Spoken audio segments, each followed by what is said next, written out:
அறிவோம் நம்ம சேனலை சப்ஸ்கிரைப் பண்ண எல்லாருக்கும் ரொம்ப நன்றி. இன்றைக்கி ஆடி 18. இந்த ஆடிப்பெருக்கு பூஜையை நான் எங்கள் வீட்டிலேயே எளிமையாக செய்து முடிச்சிட்டேன். நம்ம பூஜை பண்ணும்போது கடவுளோட திருநாமங்களை சொல்லிக்கிட்டே தான் நம்ம பூஜை பண்ணுவோம் இல்லையா? கடவுளோட பேரை அந்த மாதிரி நீர்நிலைகளில் இருக்கும்போது 10 தடவை சொன்னோம்னா அது 1000 தடவை சொன்னதுக்கு உண்டான பலனை கொடுக்குது. நம்ம கோயிலில் போய் கடவுளோட பேரை ஒரு 10 தடவை சொன்னோம் அப்படின்னா அது 100 தடவை சொன்னதுக்கு உண்டான பலனை கிடைக்கும். அதுவே நம்ம வீட்டில் நம்ம விளக்கு வச்சு ஒரு 10 தடவை சொன்னோன்னா ஆனால் அதை 10 தடவை சொன்னதுக்கு உண்டான பலன் தான் கிடைக்கும். அதனால தான் நீர்நிலைகளில் போய் சொல்கிறதுக்கு உண்டான பூஜை வழிமுறைகளை நம்ம முன்னோர்கள் ஏற்படுத்தியிருக்காங்க. நம்ம கோயில்களுக்கெல்லாம் போகும்போது அங்கே குளங்கள் இருக்கும்.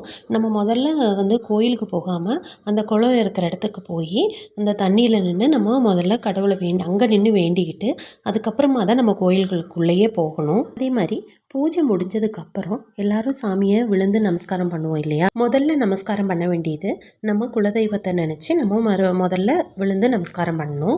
ரெண்டாவதாக நம்மளோட இஷ்ட தெய்வத்தை நினச்சி நம்ம விழுந்து கும்பிடணும். இப்போ ஒவ்வொருத்தவங்களுக்கு முருகன் பிடிக்கும், ஒருத்தருக்கு சிவன் பிடிக்கும், ஒருத்தருக்கு மதுரை மீனாட்சி பிடிக்கும். அந்த மாதிரி ஒவ்வொருவங்களுக்கு பிடிக்கிறவங்கள நினச்சி நம்ம ரெண்டாவது தடவை விழுந்து கும்பிடணும். மூணாவது தான் நம்ம எந்த தெய்வத்துக்கு நம்ம இப்போ பூஜை பண்ணியிருக்கோமோ, இப்போ மகாலட்சுமிக்கு இல்லை குபேரர் பூஜை அந்த மாதிரி எந்த தெய்வத்துக்கு நம்ம பூஜை பண்ணியிருக்கோமோ அந்த தெய்வத்தை நினச்சி நம்ம விழுந்து கும்பிடணும். பெண்கள் மண்டியிட்டும் ஆண்கள் சாஷ்டாங்க நமஸ்காரமும் பண்ணணும். அப்போ தான் நம்ம செய்த பூஜைக்கு முழு பலன் கிடைக்கும்.